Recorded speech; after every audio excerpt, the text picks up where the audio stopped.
First of all, Brad, where were you born and grew up? Well, actually, I grew up in Rawleystone. I don't know if people know where Rawleystone is, but it's a suburb up in the hills, and very, very nice place to grow up. Lots of bush, and in fact, my family, so very Australian family. In fact, my mum's side of the family came out with the first West Australian fleet. So yeah, and then. So. Okay. What about your mum and dad? Tell us briefly about that, because it's been a bit painful recently. Yeah, actually, I was lucky. Thinking I had actually a very nice childhood up in the hills, and my family were stayed together until I mean, like most families get divorced, and it seems when the kids grow up.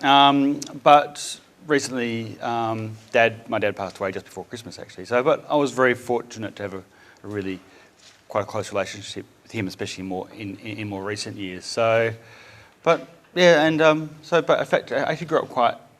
I guess one of the other things that's significant about my childhood, which is I grew up in a very Christian family. Which, I mean, whilst I'm not a practicing Christian now, I mean, I think that probably had quite a big influence in terms of how I saw the world. And you went to which schooling and university and stuff?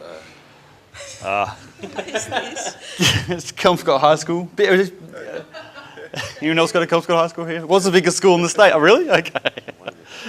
Anyway, I don't know what it's like. Actually, I went back there recently, and it was actually looking really corporate and kind of everyone had nice blazers on. And when I was there, it was kind of like a pretty rough bogan school, but actually, it's actually fine. And then I went to Murdoch. I took a year off and travelled around Australia, and then came to Murdoch and studied politics, philosophy, and sociology, and then actually met Peter and all of his crew at Murdoch when I did my honours, which was on deep ecology and postmodernism.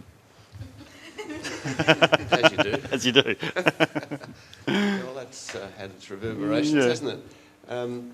And so then, after your honours, you started to have a third world thing happening. How did that all occur? Actually, yeah. I mean, had actually since my very start of.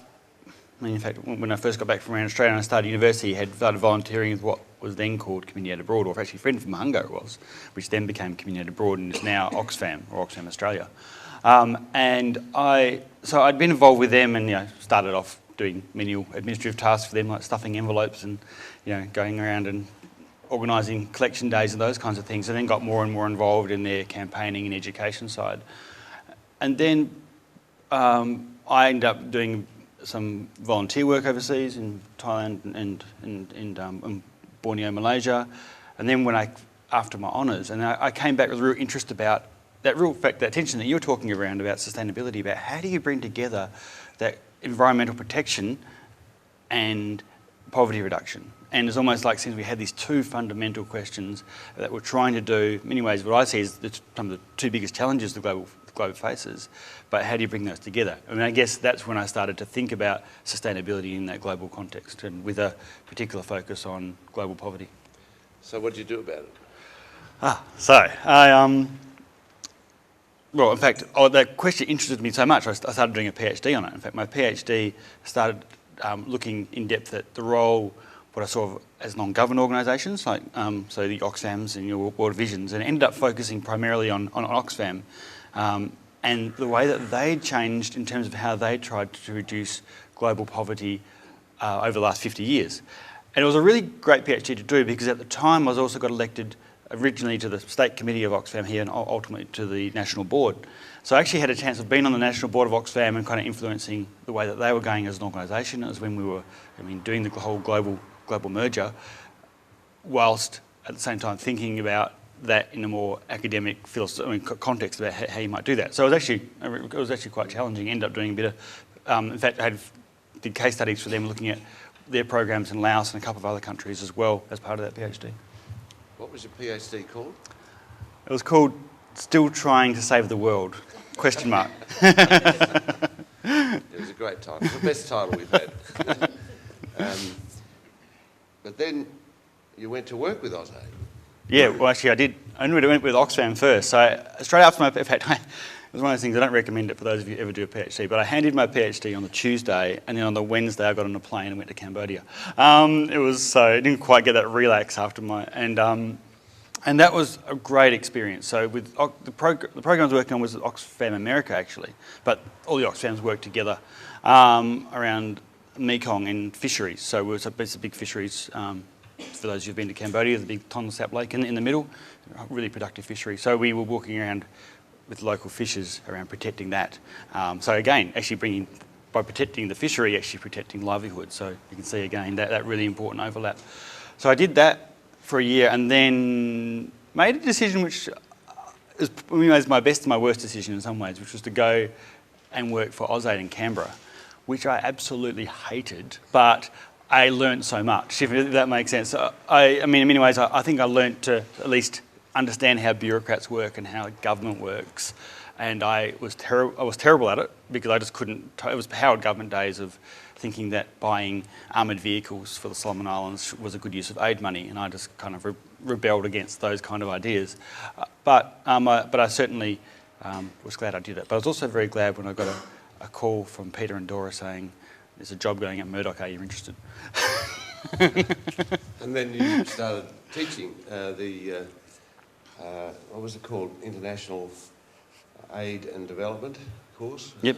Which went from about 5 people to 100 people in a year or two, and it's still going, right? In fact, it's actually the biggest. It's actually one of the biggest courses now. So we've got a whole degree now in international aid and development at Murdoch. So that was a really good. In fact, so I was at Murdoch for a number of years, getting that program up and running, which was really good, and that is still going now and really thriving actually. Mm. So the last bit of the story is how you went from Cambodia and AusAid and Canberra and Murdoch teaching about it to being the mayor in Fremantle. Yeah, I'm going to say, and it was never planned. I mean, in many ways, this is one of those. I always find. I mean, I like to say yes to things, but I don't actually feel that ambitious about knowing where I'm going in terms of. So it's a lot about just seeing opportunities as they arise. So for me, it was about coming back to Fremantle after being away for a few years. I thought the idea of getting involved with my community I was doing through the precinct groups on council, and then the local councillor, Cathy Anketel, said, "I'm not going to run again. Would anyone like to run for the council position as a councillor?" And I thought, well, that sounds like a good idea, and then I was lucky enough to get elected. I spent 4 years on the council when Peter Tagliaferri was the mayor, and then towards the end of that 4 years he said, "I'm not going to run again. Would you be interested?" And I said, "Oh yeah, that sounds like a good idea as well." So I ran in the election in 2009, which we might show a bit of something about that. But which was a hard-fought election and pretty tough, but here I am and kind of glad I did it. Mm. So the tensions that exist in Fremantle, we've characterised, it's a caricature, I know, but as green anti-development versus green pro-development. And I'm sure that tension will come through in the various stories you tell about Fremantle. But it is similar to the kind of tensions that we heard about yesterday in Canning, where you've got people who are trying to do the right thing as councillors, but you've got a bureaucracy that's got ahead of you. And you didn't have that problem, but you did have a tension, nevertheless, about trying to bring a whole lot of people with you. And Canning, I'm sure, will restore its balance again and get some of the things done, but it is always this tension between how fast you can get things done and how much you have to sort of just sit with what you got. So we'll see how that unfolds in your stories. Yeah, thank you. Thanks. Linda, do I need this one or the other one? It's just for amplification, is it, for these? Yes. So if I do that, how's that up the back? Better with this? Yeah. Okay, I'm happy to use it. That's no problem. And there is a clicker. Just right behind the phone. It's very organised, Annie, as ever. Thank you. So what I'm going to do is, again, what I'm going to focus on is my approach to leadership as mayor, and a bit of the Fremantle story to give you some of that context. And I want to focus on a particularly controversial episode that's kind of played out. In many ways, it's something I promised to do, which was around the revitalisation of Fremantle, but around what's called Amendment 49, which is a particular amendment as part of that revitalisation, which I think has been, for me, was an important thing that we did, but particularly controversial and probably interesting to think about in terms of leadership, which we'll certainly get to. But so going back to the election, I mean, I ran pretty clearly on a sense that Fremantle had been in decline for a number of decades. In fact, since the America's Cup, you can argue, which was about 25 years ago now, that had been a pretty long. It's a great place, but it had that sense of looking pretty tired and actually losing its sense as a vibrant economic centre in which people lived, worked, and played all in one place. So that and it had a number of challenges: social, environmental, and economic. The economic ones certainly were really predominant. I mean, I think you'll probably see that now. I mean, there's lots that works economically about Fremantle, and is probably the area that's working increasingly well is around tourism, where you've got more people coming and people staying longer, and you have that sense of, certainly on the weekends, you'll see that there's lots of people here. I mean, it does work from both a domestic and an international tourist perspective, but it's more during the week where you have that sense. I don't know if people on a Monday or Tuesday in Freo, it feels a little bit bleak. I mean, I don't think I'm saying anything that would be unusual. And I put that down to a few things. I mean, interestingly, Fremantle's population in 1972 was about 29,000. We've dropped down to about 26. We're back up to about 28. But it's amazing to think that all those decades, our population has actually stagnated. But affordability has become a major issue. I mean, I was pretty lucky. I bought a house in Fremantle, 5 or 6 years ago. But as the mayor, I couldn't live in Fremantle. I mean, that's an absurd situation where a mayor of a city on a mayoral salary couldn't live in his town. And for me, that actually then starts to undermine one of the things that I've always loved about Freo, which in terms of its diversity. I mean, the whole kind of bohemian character, for lack of a better phrase, is what has made Freo fantastic. And how do you resolve that situation? So for me, that's one of the key social issues that I think needs to be looked at. But also as an economic centre, jobs have been leaving Fremantle. I mean, there's been a 14% decline over the last decade and a 10% drop in the amount of floor space that there is for those jobs. So you have this crazy situation, which I think is kind of a nice way of expressing the unsustainable nature of where we're at, where everyone who can afford to live in Fremantle every morning gets up and they get on the train or in their cars and they go to Perth or somewhere else to work. Everyone who can't afford to live in Fremantle, who has all the low-paying jobs in Fremantle, gets in their car or on the train and comes into Fremantle. And you think, what a crazy situation where you have, I mean, that's actually not the way we should be designing our city. So everyone has to travel an hour to get to their workplace because of that kind of those things not being married up. If you walk around, you'll see, I mean, obviously retail is a particularly visual expression of the decline of Fremantle as a centre, and you'll see lots of empty shops and Myers' announcement that they're leaving early next year. And also that sense of how are we actually starting to seriously address those major questions around climate change and around automobile dependence, actually creating a more sustainable place. So that was all part of the election kind of campaign discussion that was underway.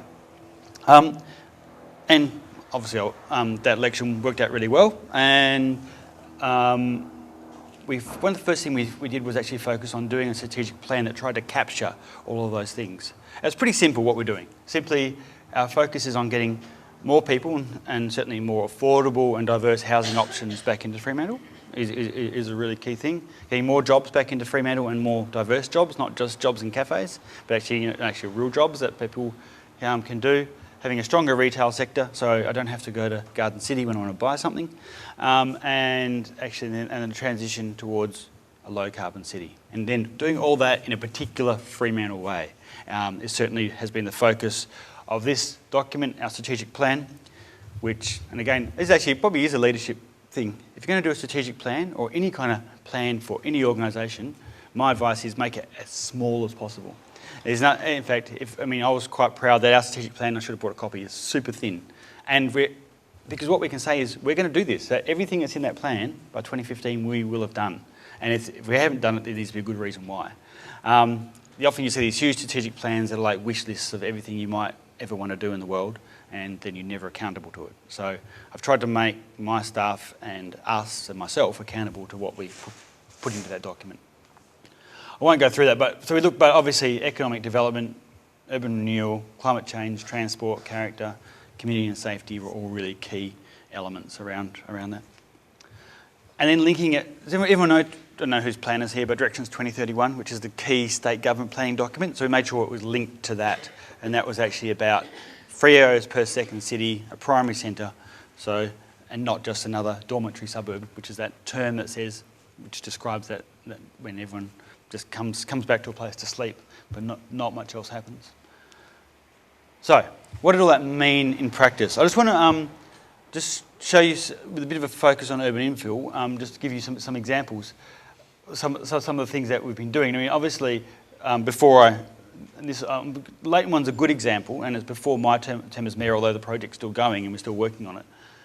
Because I think of that process around that, and I actually know that Peter and some of his PhD students were involved in that, around instead of getting what was originally going to be single housing sprawled across all of Leighton, it actually came up with an outcome that was medium density development closer to the train station. It's not perfect. I mean, I think it does lots of great stuff, and I actually even don't mind architecturally.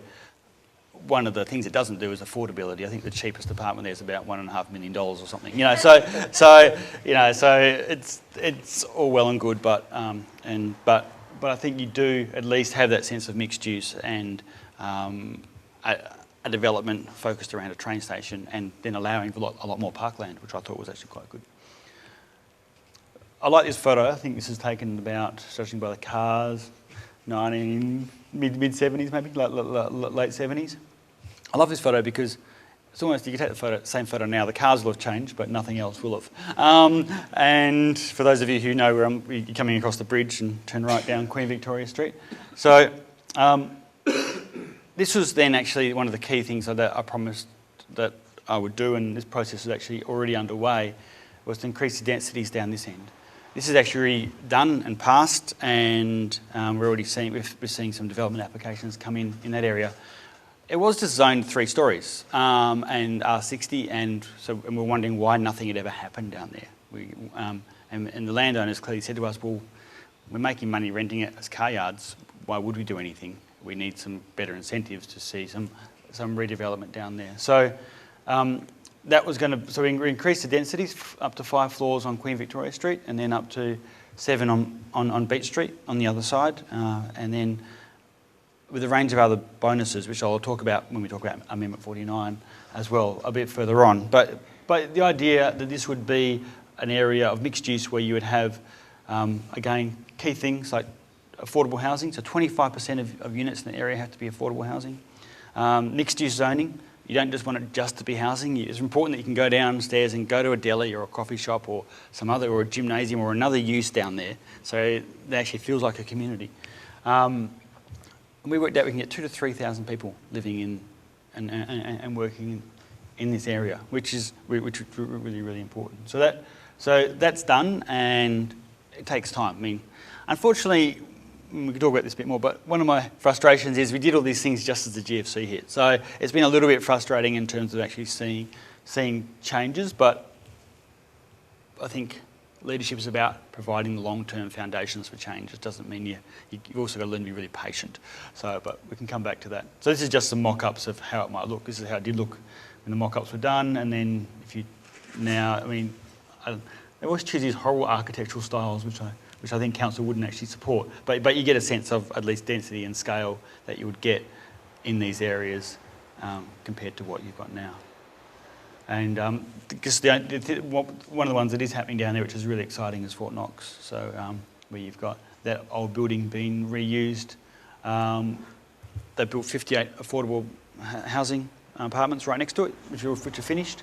And now there's 241 units going into that building, which are currently for sale. Just skirting around, so just to give you sorry, just to note, so you know where you are. So we did 1 and 2. 4's a really interesting one out near the golf course, which are really great bit of it's just old factories and things like that. That was going to be, again, just another suburb until the council intervened and said, this is an extraordinary opportunity and one of the best bits of real estate that you're going to find. Let's do something really excellent and creative there. So we work with Landcorp, who own a lot of that land, and the private landowners in that area. Again, we're talking medium density in this case, so up to 4 floors, with a real focus on providing spaces where studio spaces that are linked to residents, so that we can have artists and craftspeople and that mix of uses back into that area. This is some of what developers have done in terms of mock-ups. It's obviously not going to look like that, but you get a sense of the scale and actually again how you can actually have ground floor proper uses in terms of not retail as you would in the CBD, but certainly studio spaces and those kinds of things, and local cafes with residents above. And then 5 is to our south, which is a really interesting one. So if you go past South Beach, and once you get past the glam new apartments that are there, you'll see there's just a whole lot of empty land and a couple of warehouses down towards the South Fremantle Power Station. Some of that land's the city of Fremantle, but most of it's city of Coburn. It's kind of where we intersect.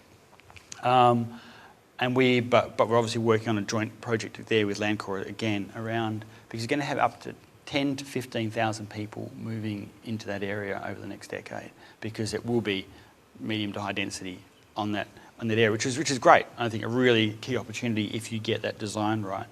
For Fremantle, what's really important is that we embed transit into that, and this is where again leadership about taking people with you, working across boundaries, working with the City of Coburn and Landcorp, the state government, to say you've got to embed light rail and transit at the start. If you don't do it at the start, you're going to end up with a whole 10,000 or more people living in that area, and the only way they can get to Fremantle is in their cars or on buses, which they won't catch. Where that battle's still going on, but we've certainly been kind of pushing very hard the light rail, and we've actually embedded into our planning scheme light rail area. Well, I mean, in fact, the areas that light rail will go, and that they can't be used for anything else but that. So you make sure you don't plan it out. That's always been Perth's mistake, is that we plan it out and then you try and retrofit it and it becomes really expensive. So we've been really focused on doing that, and and I think that progress, the fact that we've now seen that announcement that light rail is going into Perth is extraordinary, and now the next stage is really about expanding that out. So Mirrabooka, fine, let that happen. And then we'll see the Knowledge Arc, and I think hopefully down this way as well, and trying to use that value capture around the increased property values that you can get out of putting light rail in. Brad, how many k's is that from the city centre? That would be, this is a bit of a guesstimate, it's not far, 3 or 4, maybe, 4, maybe 5 at the maximum to the power station. So, but it's a couple of k's long, so you can 3 to 5 k's along. Yeah, it's not far. It's just South Beach. Oh, you could ride, yeah, but it's a whole other question. We talk about bikes and why people in Perth don't like riding as much as many other parts of the world. Now, this is the main one I really wanted to have a discussion with you about around leadership, which has certainly been the most controversial. Now, Linda, I don't know whether this is where we show. I've got all these videos, and I must have saying, Linda, I hate seeing myself on video. So, but part of me thinks that it actually would be useful maybe to do the corporate one. There is an apologies for its corporate nature. Linda made it, but she's not responsible for the corporate bit either. It's just, so we actually talked about the way that this city centre sites question fits into the. So I might just do that, and as a non-Mac user, I might get someone else to.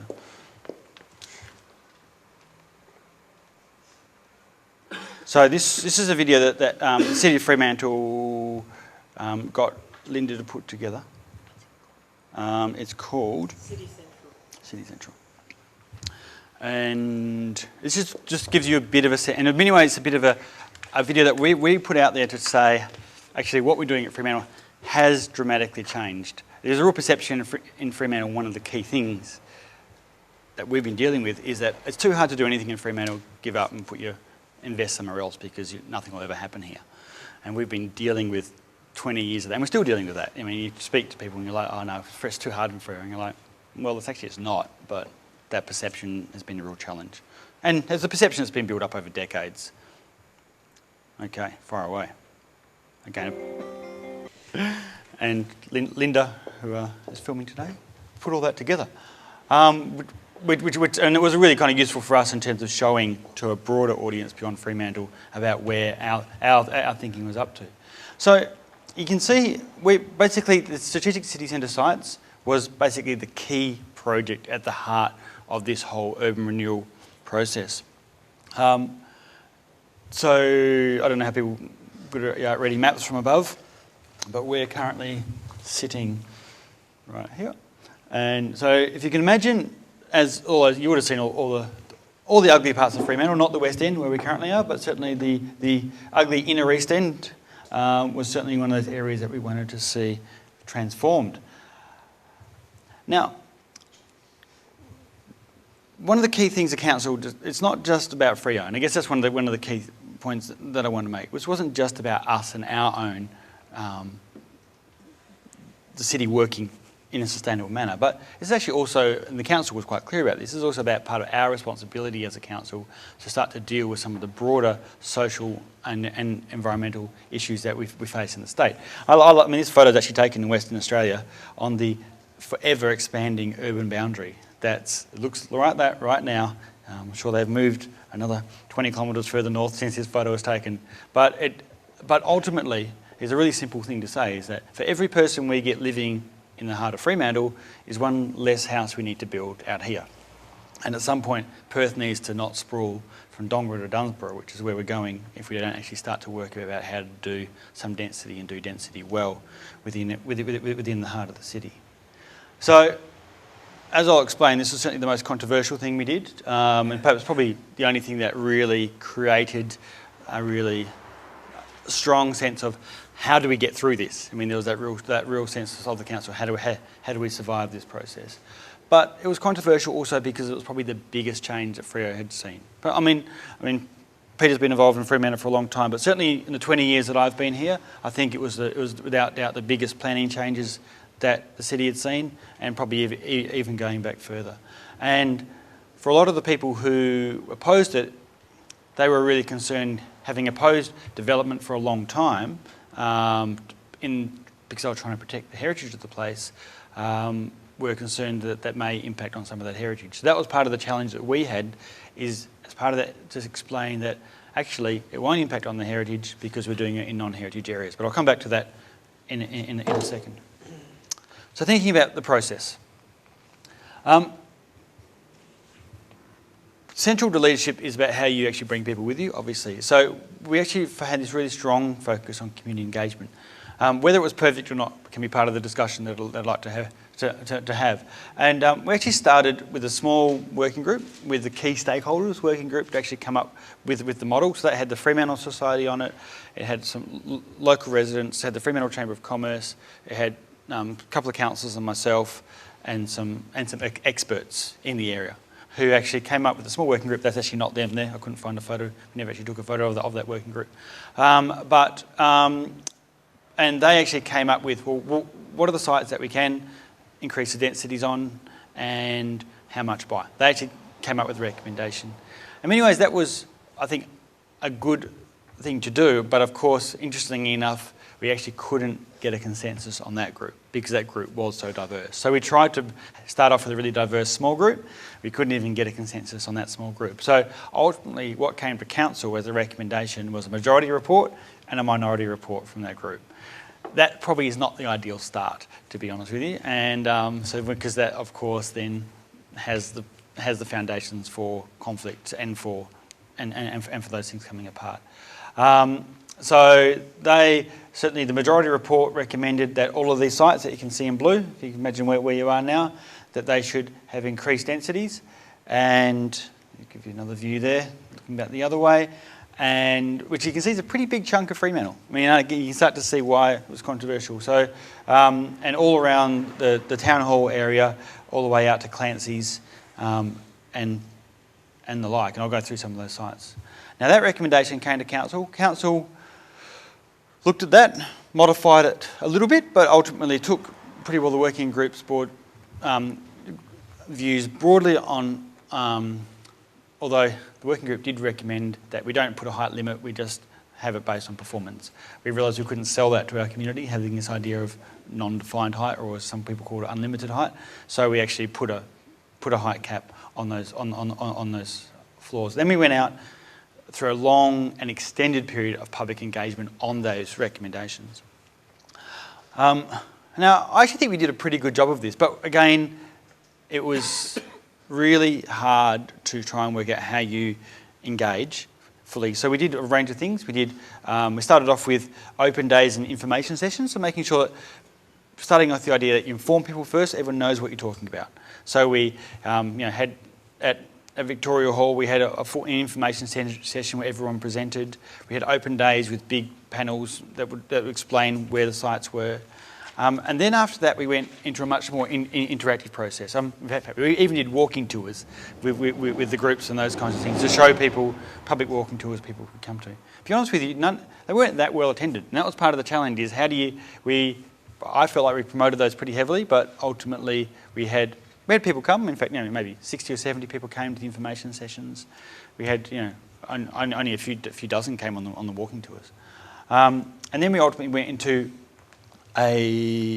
what were interactive workshops, which I thought were quite good. And what they did was, there's actually, you can see it here with these little graphs. They were kind of asked a series of questions that was put together by Creating Communities, I think they're called, who ran that session. And it's like you have a little kind of thumb and you say yes, no to a series of questions, and actually graphs it. So it's actually live. So it's kind of live and interactive way of understanding the issue. So it teased out questions around height, questions around use, questions around a whole range of different things. So out of the interactive workshops, it was very strong support, like almost unanimous support that Fremantle needed something, that needed revitalisation. That was agreement around that. There was less agreement around whether we'd got those heights right and those kinds of things, but there was still, certainly through that process, a sense from the community that we were on the right path. Shortly after these, probably, and I can't quite get the timeline, it's a year or so ago now, exactly right, but shortly after this it started to go a little bit pear-shaped. And it was interesting whether, from a leadership perspective, we could have done anything about it. The Fremantle Herald, which is a local paper, with the Fremantle Society, sponsored a large model cutout that was put in the local Woolworths, some of you may have seen, and that paper ran a series of very alarmist front page kind of saying this is the end of Fremantle. As you know it, unlimited heights, it's all going to look terrible, and some very dramatic drawings that they did as a result of that model. So it was a big cardboard cutout model, which, to be frank, it wasn't entirely accurate. I mean, that's a polite way of putting it. But it certainly gave a dramatic depiction of if everything was maxed out, which it couldn't have been under the thing, how it might have looked. So one of the really controversial bits was this, which I actually think is one of the really important things that we did, was around the discretionary height. I wanted to have an agreement with people who own land, developers in this city, that said, we'll give you some base heights, which are in this, which I'll show you what they are in a minute. But if you do some really good development, and that is and it's on these sites where there's discretionary height, you can get some extra height. So if it's exceptional design, unfortunately we don't get much high quality design, it seems, in Perth. I mean, again, really interesting thing about travelling around the world and seeing the amazing design and the quality of design that you get all around the world. And unfortunately, especially in Fremantle, I haven't seen a high quality building being built for a long time. And obviously no major impact in terms of open spaces, but really importantly as well, actually saying that if you do best demonstration in terms of environmentally sustainable design of the buildings, you can have extra height. So by doing these things, you can actually go from, each site was different, but pick a number, you can go from 7 floors, which is your base height that you'll be allowed, to 9 floors if you did these things. Now that was, of course, very controversial because 7 floors people could live with, 9 floors totally crossed some threshold, some Fremantle threshold around what was acceptable development. But my view is, well, would you rather a 7-floor building that was only mediocre in terms of sustainability and design, or a beautiful 9-storey green building? And I think I know what I would rather. So I actually thought it was actually a really important thing that we did. And here's a little bit. So this is what it was before. You can see basically the building heights were 2 to 5 stories. And then basically he said, we can have this as of right, this is your new permitted heights. But if you do that exceptional design and sustainability, you get these extra heights as well. And that was the approach that we took. And I thought it was quite innovative, and I think we were the first that I'm aware of, certainly in Western Australia, to take that kind of performance-based approach with sustainability at its heart. So, but that was very controversial. Peter just asked, has that been accepted? Can I come to that? Because I think that's actually we're almost through this, and there's a kind of an interesting point as to where we're up to. So I'll come back to that. So then, just so you're aware of those sites that could have that extra height.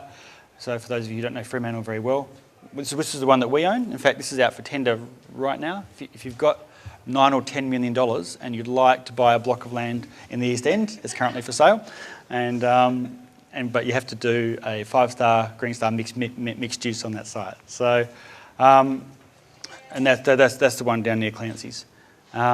This wool stores, this is the most controversial because this one was allowed up to, depending on how you looked at it, 10 or 11 floors. So if you met certain performance criteria. The car park, where I know that some of you have parked this morning, and Westgate Mall, you can see all these are not particularly attractive places. And of course the Maya and Queensgate buildings. The Queensgate that the City of Fremantle owns as well, and this site next to the markets are all, and there's more. This is just a bit of a smattering that gives you the sense of the major sites that we're looking at, and then all the ones down High Street as well. We were aiming for this kind of what I would call European scale and character. This is a photo of Siena. We have predominantly, in fact, Berlin's a great example where you have building heights of probably 6 and 7 floors, or Paris. But you have occasionally structures that will pop up from that, and actually have that sense. So it's a very different model to what I would call American, often American sense of high-rise, where you've got that really important part. You have 0 setback, so the buildings go right to the street edge or to the footpath edge, rather than being set back. They're not as high, but they take up the whole block. It was that model, it was that character, which I think is quite similar to the West End in many ways, but actually it just takes it to the next level in terms of height. So, and in fact, the wool stores have come up with some designs that would, so that's where the wool stores is now, so you can see it's predominantly 6 and 7 stories around the edge, but as you get into the middle of the site, it jumps up higher. And that's pretty much the height that it used to be. Yeah, in fact, I should have brought a photo of that. But the Wool Stores shopping centre used to be a wool store, and in fact, the outside edge of that is about the same height as what it used to be. It used to be almost 27 or 28 metres high. It was a really big wool store on that site, which got knocked down in the early 80s. And so we've actually seen so from the street, it actually looked back at those historic heights and referenced those. And but some of the height in the centre may be higher, but you can't see that from the street because it's set back. And that was part of it as well. In fact, this is the latest photo of how the Maya building is about to look. They're starting work on that in March, and that's the latest designs anyway. So I'm not sure what people think of those. I only just saw those myself. But you get a sense of a bit of the scale that they're trying to use. So. Thinking about that, and I guess this is, I know that some of you here actually were involved in that process, and I'll be interested in your feedback and your comments in terms of what we did right and what we did wrong. I mean, Peter asked just to come back as to where we're up to now. So it's been sitting on the Minister's desk since April or May with the West Australian Planning Commission. It was about to get signed off, but a last-minute attempt by the local member just got it sent back. It got caught up in politics a little bit, where the Barnett government needed the member for Fremantle's vote to get some things through. But she doesn't support this. So I got a little bit caught. It's interesting then how things get caught up in other levels of politics. They don't need her vote anymore. So it went to the West Australian Planning Commission again last week, week before last. It's very frustrating. They didn't get a quorum because one of their members declared an interest because they're a member of the Fremantle Society. So that's coming back again next week. And hopefully Gary Prattley, who has been on leave, I don't know if you know that story or not, but will be back on the chair. So who's the chair of the West Australian Planning Commission. So it's been very much caught up because it's quite controversial in the politics of the state, and kind of held up. So I would expect, and I don't think it's unrealistic to say that it will get passed predominantly as the council. I mean, in fact, I would be surprised if there's any major changes as the council have submitted it in the next couple of weeks. But you never quite know until those things are done. So that's where it's up to. So. So thinking, I guess, so what I did, I just jotted down half a dozen what I thought lessons that I learned in terms of this process from a leadership perspective. And the first of those was about the importance of narrative and vision. I mean, in many ways, if you just talk about saying we want to do high rise, we want to do denser development, without understanding why that is, and that's actually partly why those videos were really important, because they tried to put that within a context. And what was it about, and importance of actually framing the particularities of what you're doing in a broader context and vision. I'm not saying I succeeded at that. I felt like I talked about it ad nauseum, but plenty of people said, "Oh, you never explained that to us." So I mean, that's one of those real challenges about how do you cut through and make sure that people are understanding and hearing and listening. But I mean, in fact, I was thinking about. I actually went back to all the things that I'd written in the newspaper and on blogs and et cetera, and this was just a bit of a cut and paste from one of those. That the narrative which I was talking about at the time. Fremantle's at a crossroads. We have a once in a generation opportunity to actually take those areas of central Fremantle that are pretty ordinary and do something amazing with them, and that could actually realise its potential in a number of ways that we haven't done over the last couple of decades in terms of safety, 7-day-a-week vibrancy rather than 2-day, which is what we've currently got, more diverse retail, affordable housing and sustainable green buildings. So that was a narrative that I felt like I was going over and over and saying, and my councillors were, but I think it is really important to spell what you're doing out in a broader narrative and vision. A question about how far you get ahead of your community. This is certainly one. I mean, in many ways, unfortunately, I'll never know. We're never going to have the resources to actually go out and do, a poll or have that real sense of how much support it certainly did have. And I know that some will say that this doesn't have popular support in Fremantle. My personal sense is that it does. Again, I'm not in a very neutral position. I accept that, but I do get the sense that the majority of Fremantle people do think that council has got it about right, if not in this regard. But I was thinking, I've always thought about Al Gore. Often talked about, his frustrations is when he was vice president about saying a lot of things they would have liked to have done, but you can only get so far ahead of your community before you lose them. And that's the challenge: is how do you show leadership but not get so far ahead that you totally lose people altogether and lose their trust in you. Feel free to jump in if you've got any comments on these. This is maybe a particular Freo one, but pick your battles and don't let them become personal.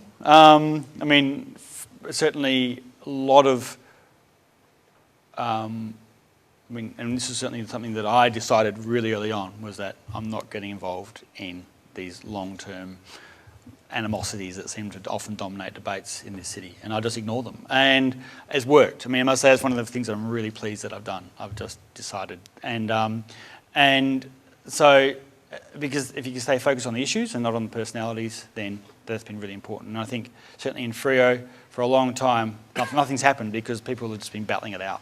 And actually that stuff gets lost. So picking your battles is really important as well. Certainly as you get into leadership roles, time becomes an increasingly scarce commodity. So make sure the battle you pick is one you really, really want to focus on. Another really important one, which we haven't talked about much in this course yet, but actually there is a really important that you know your stuff. There's no point being a leader, I think people like Peter take it for granted that they know their stuff. I mean, because he does. But there's plenty of people who I think get in leadership positions who sometimes make the mistake of not making sure they've actually done all the research and can actually justify where they're at. So we spent a lot of time actually making sure that we knew the answers to all the questions that were going to come up. And it's about get people having the confidence that you've actually done all that work. And I mean, we're about to go through this again with a major project that we're doing, and I'll talk about in a second, a King Square project, which will be, if we do it, will be the biggest redevelopment Freo's done as a project, probably ever. I mean, we're talking $200 million redevelopment of a range of key sites in the city centre. And I keep saying to all of my staff, we need to make sure that we know everything about this. There can't be anything left unturned, because I'm not going to make that kind of commitment on behalf of my ratepayers unless I personally have the confidence that I know it entirely and that you guys know it entirely. And that's the way it should be. But it's really important that you're actually totally on top of your material. Demonstrate win-wins, I think, is really important. For sustainability, and this is something that Peter taught me really early on, is that sustainability is about finding where everyone wins. Those spaces, those unexpected overlaps, where people, where you wouldn't think that there's those convergence of wins. Again, thinking about Freo, the whole West End, and the heritage argument, actually turning that on its head by saying, by having more people living and working in the heart of Fremantle is actually going to be good for heritage in this town. Because heritage gets undermined when no one uses it and you have empty buildings and empty spaces. But more people living and working here, and all of a sudden those spaces becoming active and used, I mean, all the heritage experts will say the best way to protect heritage is to use it. And actually starting to see why this is actually an important outcome from a heritage perspective. And then also, be curious, be creative about those win-wins and try and pick some low-hanging fruit. Don't always, there's often a lot of stuff that you can do that's really simple. Mike described it yesterday as the quick wins. What's the really quick wins that you can do to actually get some things happening in your community, and make sure you do those. And then form unexpected partnerships. As Stuart Hicks, so the guy who was speaking a lot in that video with grey hair, was a former head of PTA and former head of the, what other name was it before it was MRA? It was East Perth Redevelopment Authority. And now Stuart actually heads up the Fremantle Union. And that's again, there's really key things about trying to actually bring people together into the same room. Coming back to what we were talking about yesterday about Bloomberg, and what others have always said about communication, partnerships, all of those C things, relationships, actually become really key to getting stuff done. So that was my kind of reflection on that, and some of the things that I've learned. And I don't think we did that perfectly. I would do some things differently. But I'm also I'm glad we did what we did. I think it was absolutely key and important. I do think that we pretty well did get it about right. We just didn't probably bring as much of the community with us as I would have liked. And that's probably where, if I have any disappointment, that would be it. Now, I've got a whole bunch of other stuff around the things that we're doing, but I thought it might be useful to pause there and just have a bit of a conversation about that, and we can come back to the other stuff at this time. Are there any comments or thoughts, questions? Yeah, start here. How did the developers take it when you proposed to them you can do 4-storey basic or you can do 7-storey fantastic? In true developer style, they're like, we just want the 7 stories without the other stuff. Of course is what they said, but that's what you expect them to say, to be honest with you. Ultimately, I think they understand, and I know that when you go through it with them, that it works. that they can make that work. We've got a bit of an unfortunate problem in WA, which is around building density is actually really expensive in WA. I mean, in fact, we're looking at per square metre costs, not quite double, but almost double those on the East Coast. I mean, which is really kind of, it makes, in many ways, density kind of a bit more challenging here. But, so they'll kind of put that back on you saying, oh, you know, density's hard anyway, don't make it harder for us. But I'm taking a bit of a long-term view here, and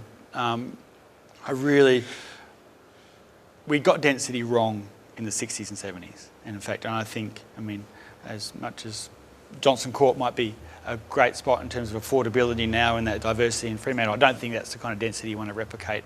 There's a nice term about density hangover, if I'm getting it wrong, because we built all these Buckridge style flats, and now no one wants to ever do density like, everyone's afraid of density in Perth. So I think the next generation of density, we need to get it right. So I mean, to be honest with you, the EG property, a superannuation firm, own the wool stores. They got the most density, and they've already commissioned architects and are working through that process. So for me, that gives me confidence that we got it right. Yep. So just repeat the question again. My apologies for not doing that last time. The comment is about embedding your transit first, and giving the example of Ellenbrook of getting it the wrong way around, where you build the suburb out there and everyone gets their behaviours around the car because the train hasn't yet come, even though there is a spot to put a train out there eventually. I mean, I think this is a fundamental mistake that Perth makes again and again. And in fact, why the Mandurah line was so important, because the transit could go in first, and then actually you will see those nodes start to go around those train stations as actually build up based on those. In fact, Coburn Central is actually working really well. And I mean, we've got the challenge with the Dockers at the moment. In fact, it's working so well is that they think, oh, we'll just go out there instead because there's cheaper land and still next to transit. So I mean, I think that's what you have to do. The state government doesn't quite get that yet. They don't actually get the way that putting transit in early actually changes not just behaviour, but also changes the built form. And that's the conversation I'm sure Peter's had with them many times, and we keep trying. So I'll go one, then two. Yeah. So Madeline. Yeah. So it's a good question. So the comment is that the impression that no one in WA wants to live in apartments because they all look pretty badly planned and they're not very attractive. I think that's absolutely right. And what we need to do is actually show that next generation of apartments that are really well designed, that are funky, that are still small, and not everybody wants a garden. It's about, I mean, it's this bizarre thing, I mean, in Fremantle, in the whole of Perth, about offering diversity of choice. If you want to buy a place in Perth, your overwhelming choice is you have to buy a 4-bedroom, 2-bathroom house. I mean, and that's just crazy. In fact, one of the other things I'll talk about later is also what we've done around small houses in people's backyards, because more and more people live by themselves or as a couple, and the idea of big families is still something that's there, but there's plenty of choice for that already. So it's about getting that diversity of choices back in, and I think we can do that in Fremantle because it's got amenity around it. So exactly right, we need to get that right, and I'm so confident that we can. And in fact, the designs that we're seeing coming to us now as a result of this are just fantastic. And to be honest with you, I wouldn't mind living there myself. But we've got to get the price down. So the Fort Knox ones are still about $490,000, which is a lot. I mean, they're very beautiful for those who've seen what they're planning. There's some other ones on Queen Victoria Street which are tiny, about 32 square metres, but they're still 300 and say? 390. It wasn't the high, it was 329, wasn't it? Yeah, about, I forget exactly, but they were. Oh, are they 390 now? Yeah. Okay, so they're still a lot. You've got to do it through the housing commission. Right. Which means you have to be below. Yeah. The question was, what do you mean by affordable? Yeah. So there's a couple of distinguish here. There's social housing and there's affordable housing. Okay. So affordable housing, I'm trying to remember the exact definition here, but it's where the bottom 40% of the income earning bracket spend no more than, I can't quite remember if it's 30 or 40% of their income on either rent, repayments, or pay back their mortgage. So that's the definition. That's the broad definition that's used. So basically, so that affordable housing is a broader definition, and we've certainly had that focus on what's called key workers. So your teachers, your nurses, your police, etc., who are earning your average $70,000 a year or whatever it is now, where they can actually go into an area and live. In fact, there was an article recently in the Sydney Morning Herald that saying that in Perth, that 90% of Perth suburbs, key workers can't afford to buy a house. I mean, which is just 90%. So basically, if you're on an average salary, the only places you could live were like Armidale and a couple of other suburbs I'd never heard of, and the rest of Perth you can't afford to buy a house. I'm just like, it's just outrageous. So what we're saying is you've got to get that affordability back into all of our centres, and that's why we've said 25% is onerous. And to be honest with you, that's where we got the most pushback. On the green building stuff, much less, because that is becoming mainstream.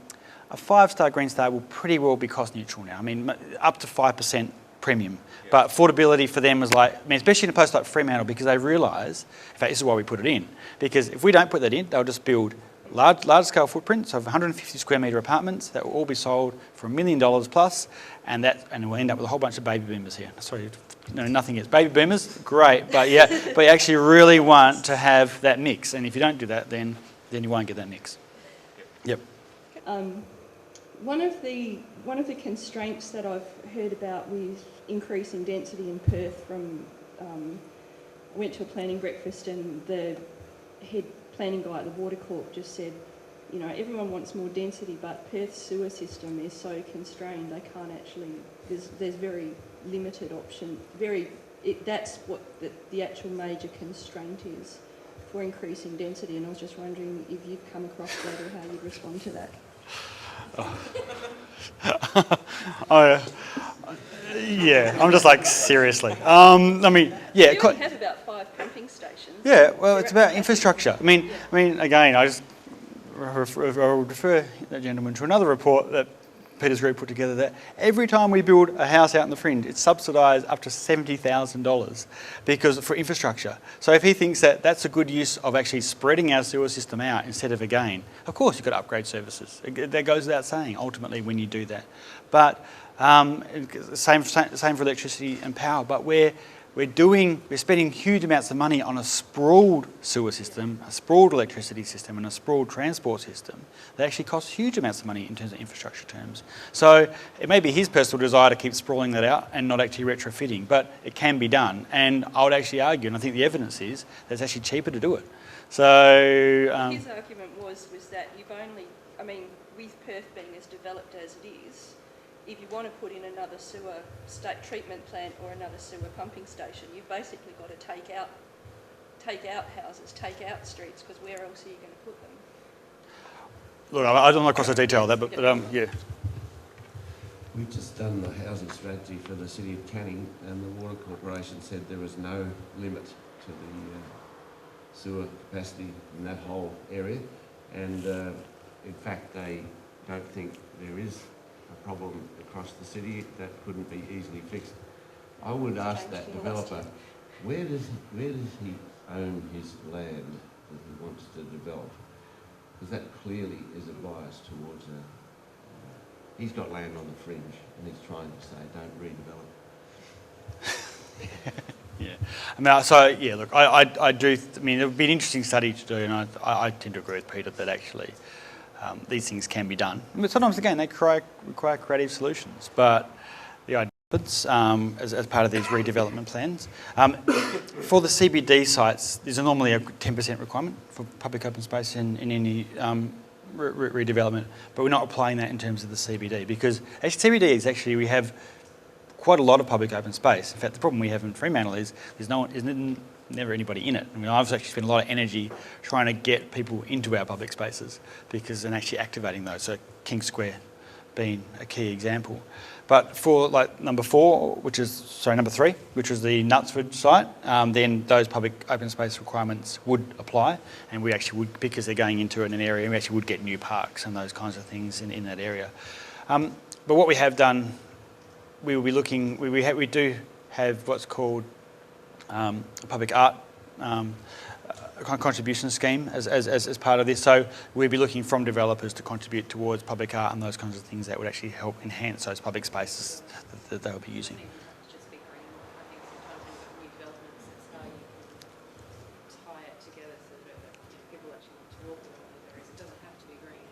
Yeah, exactly right. Interesting enough as well, we're seeing like on the Queen Victoria Street one where people are starting to provide internal open space as well, like green roofs and those kinds of things and courtyards, which I think is quite interesting. Annie, yep. Yesterday, Peter mentioned, and you've touched on it a little bit this morning too, that it was quite a controversial project. Yep. And Peter mentioned yesterday that it was the first time that the council had unanimously voted on things. Could you talk a little bit about how you brought your other members with you? So the question is about actually keeping, in many ways it's a good question because it's in terms of how you bring the council with you. So obviously it's about bringing the community with you. The question was, how did I bring the council with me? In fact, that's probably one of the most important parts because if you have a divided council, there's no way that the community is going to follow. I mean, that would absolutely. Well, certainly I was very fortunate to have a great group of people. In fact, it's probably worth, although we are running out of time, maybe I might have,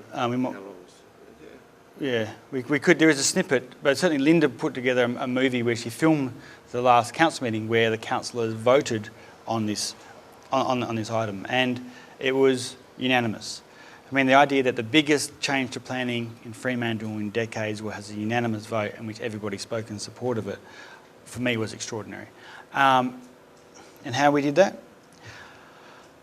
I mean, without being... How did you do it as like a leadership characteristic related to yesterday? Yeah, I mean, look, from a leadership perspective, it is really about communication, about really spending a lot of time making sure my councillors understood what they were voting for and that their concerns were addressed.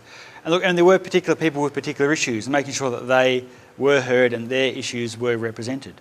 And they were good issues. I mean, I picked one name councils, but one council was particularly keen on universal access and disability access for buildings, and wanted to make sure that that was embedded in the scheme as well. So we made sure that text was in there. So we actually, I mean, so particular people do have particular issues, and as long as they weren't contrary to the overall intent, we made sure that they were heard and that those things were there. But I mean, it was a great group, and we did make sure that we spent a lot of time as a group understanding the issue and working it through together. And I mean,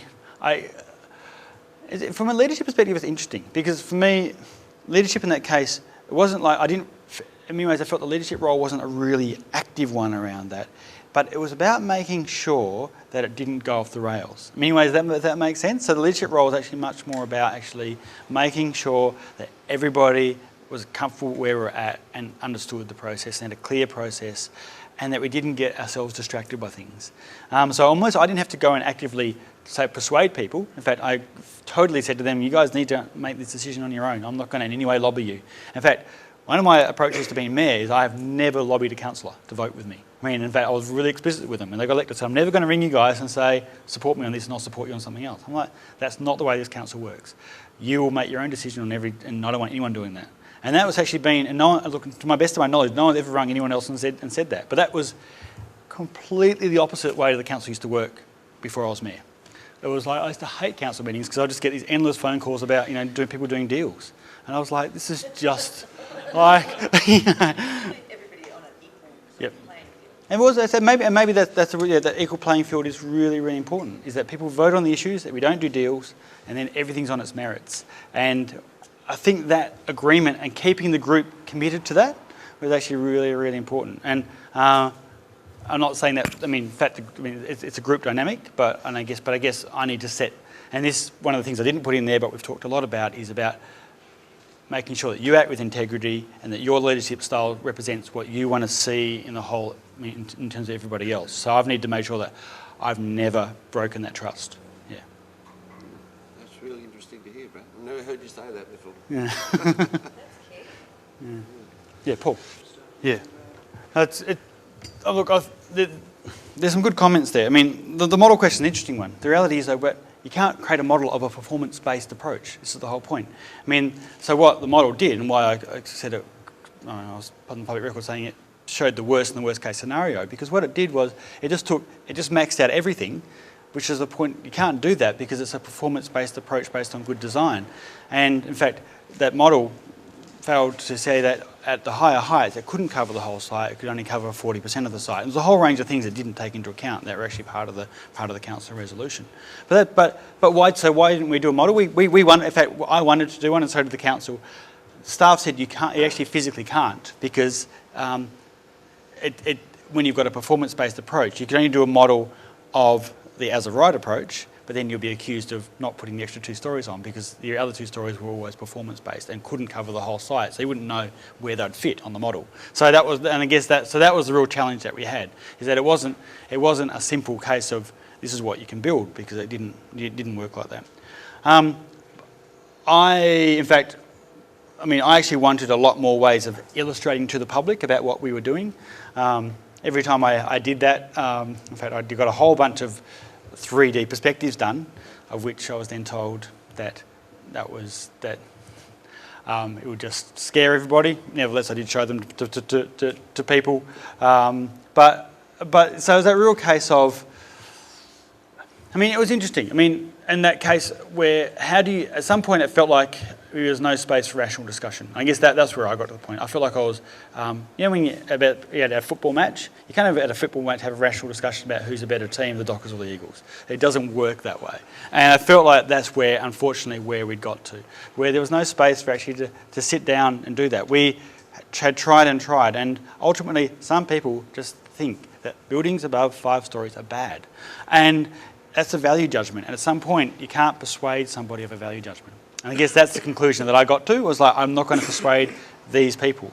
Unfortunately, those people though were very influential people in the community, including the editor of the Herald. So that was something that I had to deal with, and accept that I wasn't at some point going to bring everyone with me. I'll come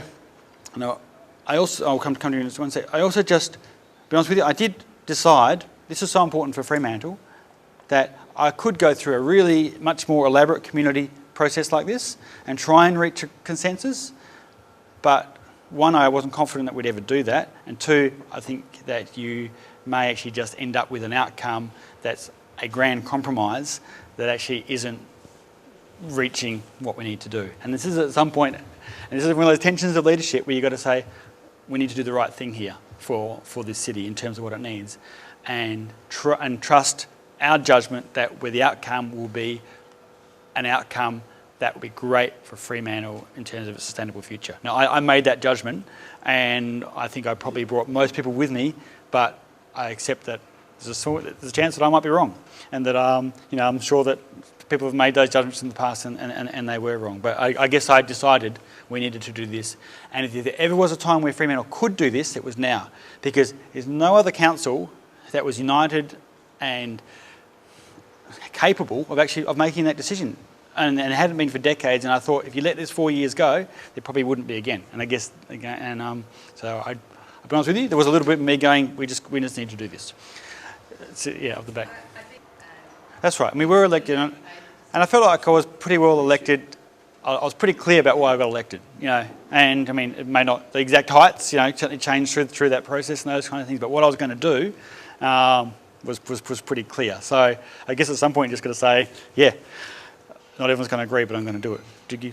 Yeah. No, I was going to say the election that was held last, it was not an issue for any of the councillors who were elected. They said that in their speeches that yes, it was a small group, and therefore at some point you've got to say you go for it. That's true. Yeah, and that last election, which was in the middle of that debate, the election actually did happen, and no candidates got up who opposed it. So, Yeah. I was trying to comment. I'm going to actually call a halt now because we've really been into this.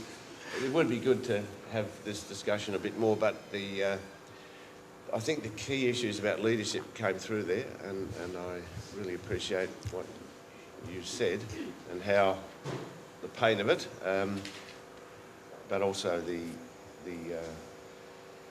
your values and how important they were to drive this through. I personally hope it happens now. May not. You never quite know. It depends on money now. You've got the planning done, but it doesn't mean it's going to happen. And we should have a break, come back at 11, and Pilar is here. We're going to be talking to her next, but Brad will come back after lunch. We'll have a chance to talk more to Brad and to look at some of those films. Yeah, I've just got to go to a live sheep rally, so I'll be back in 45 minutes. So. Thanks, Brad. No, thank you.